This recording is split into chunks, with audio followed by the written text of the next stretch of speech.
The world has come forward to help India. At least 13 countries have offered supplies and assistance. And while most offers should be welcome, some need to be examined more closely. Let's start with the first movers, countries like Singapore.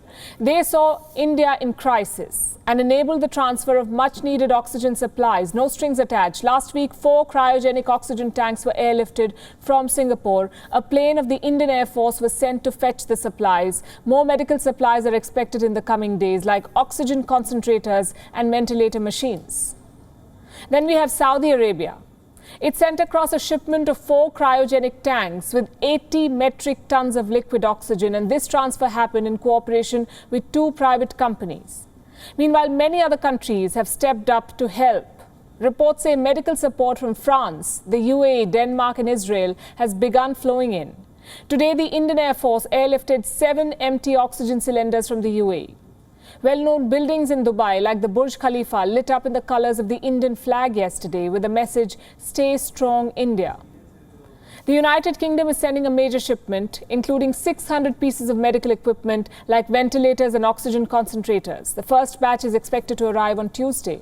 France has promised to provide India with quote-unquote significant extra oxygen. Reports say this will include oxygen ventilators as well.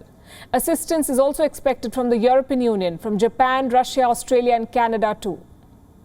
And as the rest of the world swung into action, the US and Germany also woke up. 2 countries who until 2 days back showed no concern for India. After a stumbling initial response, they have now offered to help.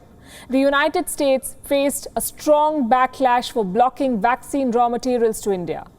Then US National Security Advisor Jake Sullivan spoke to his Indian counterpart, Ajit Doval. And there was a clear shift.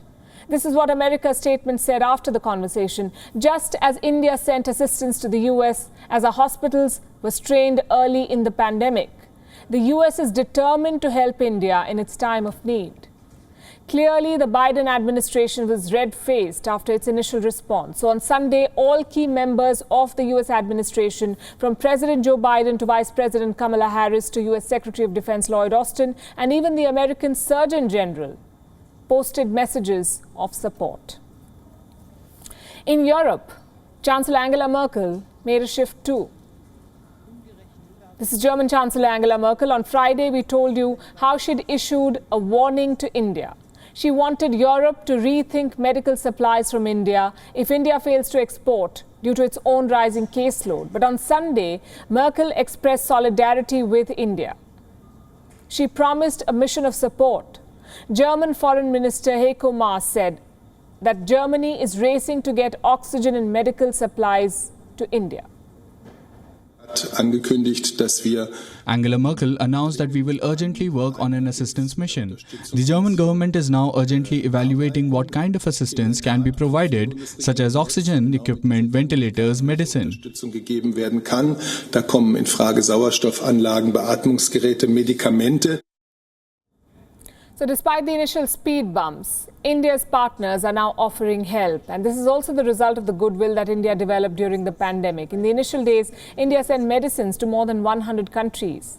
Then when vaccines were ready, India shared them with the world. The government faced flack at home, but India believed that this was a global pandemic which needed a global response. So the help continued, and all of it is now paying off, which brings us to China. Last week, we told you that Beijing had extended assistance to New Delhi, and not surprisingly, China's actions are yet again the opposite of its words. This is what has happened. China's state-run carrier, Sichuan Airlines, has suspended all cargo flights to India for the next 15 days. Why does this matter to India? Because this could lead to a major disruption. We are talking about cargo flights. They were supposed to get medical supplies. Efforts were on to procure much-needed oxygen concentrators and other medical supplies from China. Now, all of it will come to naught because China's state-run airline has stopped flights to India. And that's not all. Chinese manufacturers were trying to profit from India's desperation. Let me show you a report. It says Chinese manufacturers jacked up their prices by 35 to 40%. Even freight charges were increased by more than 20%. Like I said, none of this comes as a surprise. China had supplied India with faulty testing kits last year.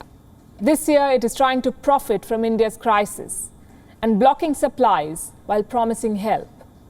Good thing nobody was counting on them for it.